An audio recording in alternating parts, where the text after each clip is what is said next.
La leyenda del castillo de Malmuerta. En la ciudad de Córdoba, y en pleno siglo XV, vivió el señor de Belmonte, llamado don Fernando Alonso de Córdoba, un noble caballero que contrajo matrimonio con la hermosa doña Beatriz de Hinestrosa, a la que superaba ampliamente en edad. Doña Beatriz era agasajada continuamente con los frecuentes regalos de don Fernando, quien dejaba de lado su ardor combativo y carácter agresivo cada vez que contemplaba a su esposa, y todo parecía ir por buen camino. Un día, ambos reciben la visita de dos comendadores pertenecientes a la Orden de Calatrava y primos de don Fernando, que curiosamente resultaban ser hermanos gemelos, llamados Fernán y Jorge de Córdoba y Solier. Debido a su condición y su posición, no solo fueron recibidos con gran pompa y boato, sino honrados con todo tipo de atenciones y celebraciones. Pero quiso el destino que uno de ellos, don Jorge, se enamorase perdidamente de doña Beatriz, primero cortejándola y luego comenzando a importunarla allá donde la encontraba sola. Esta situación empeoró cuando su esposo don Fernando fue reclamado por el rey para que solucionase ciertos asuntos en la corte, dejando a Beatriz en soledad por espacio de varios meses. Ante la insistencia de Jorge y la ausencia prolongada de su marido, doña Beatriz terminó por sucumbir y entregarse a él, pero esto no se mantuvo en secreto por mucho tiempo. Pese a que don Fernando había recibido más de una noticia de esta situación, lo cierto es que no le dio mayor importancia, pensando que se trataba de alguna argucia o mentira. Hasta que ambos terminaron por encontrarse en la corte del rey, y tras cruzar algunas frases corteses y ponerse al día en cuanto a sus vidas, cada uno siguió con sus asuntos. Al poco tiempo, el rey mandó llamar a don Fernando para preguntarle que cómo había tenido la osadía de regalarse su anillo a don Jorge, ante lo que Fernando no supo qué contestar. El rey le había regalado hacía varios años un anillo muy valioso a Fernando como muestra de su amistad, y este había prometido conservarlo siempre, como si de un tesoro se tratase. Este anillo pasó a manos de Beatriz tras el matrimonio, y ahora lo llevaba don Jorge. ¿Cómo era eso posible? Cuando comprendió lo sucedido, pidió permiso al rey para recuperar su honor, a lo que el monarca no pudo menos que acceder. Al regresar a su casa, don Fernando encontró a su esposa y a su primo, y en la mano de este el anillo que le había regalado el rey, pero no perdió la compostura y actuó como si no ocurriese nada, pese a la furia que sentía por dentro.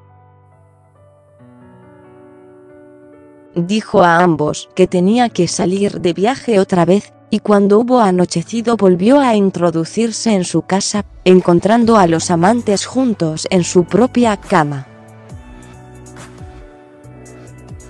Entonces su control sobre sí mismo desapareció, y comenzó una vorágine de sangre y venganza de la que no escaparon ni siquiera sus criados.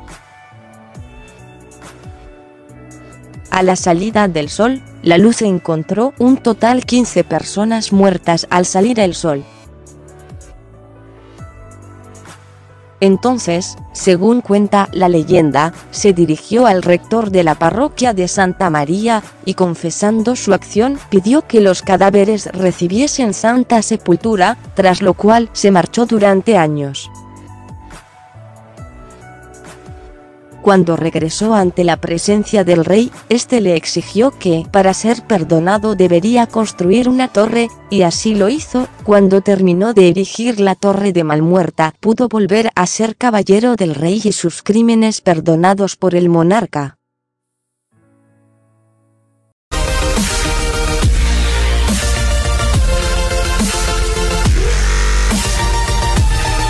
De Calatrava y primos de don Fernando, que curiosamente resultaban ser hermanos gemelos, llamados Fernán y Jorge de Córdoba y Solier.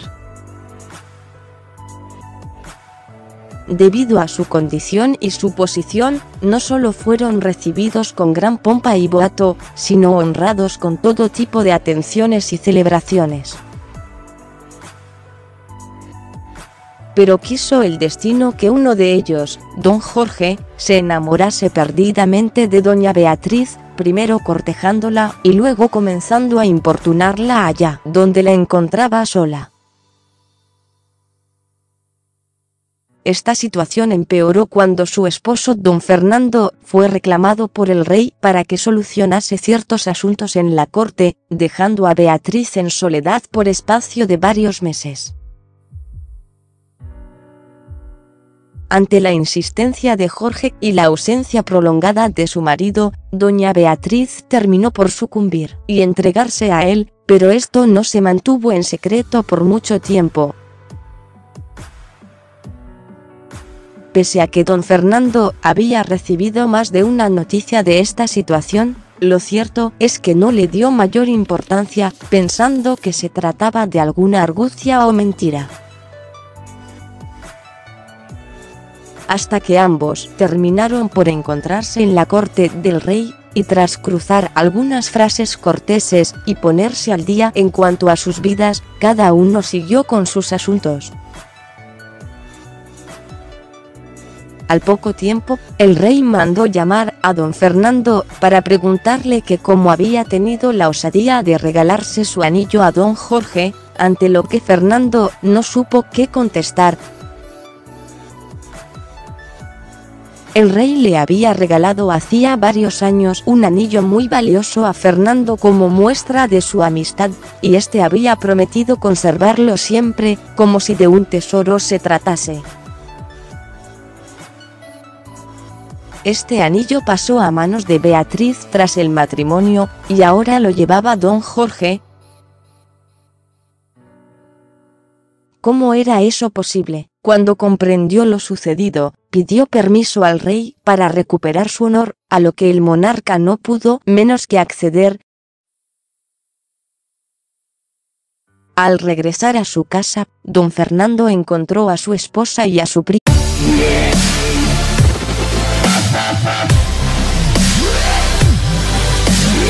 La leyenda del castillo de Malmuerta. En la ciudad de Córdoba, y en pleno siglo XV, vivió el señor de Belmonte, llamado don Fernando Alonso de Córdoba, un noble caballero que contrajo un matrimonio con la hermosa doña Beatriz de Hinestrosa, a la que superaba ampliamente en edad. Doña Beatriz era agasajada continuamente con los frecuentes regalos de don Fernando, quien dejaba de lado su ardor combativo y carácter agresivo cada vez que contemplaba a su esposa, y todo parecía ir por buen camino.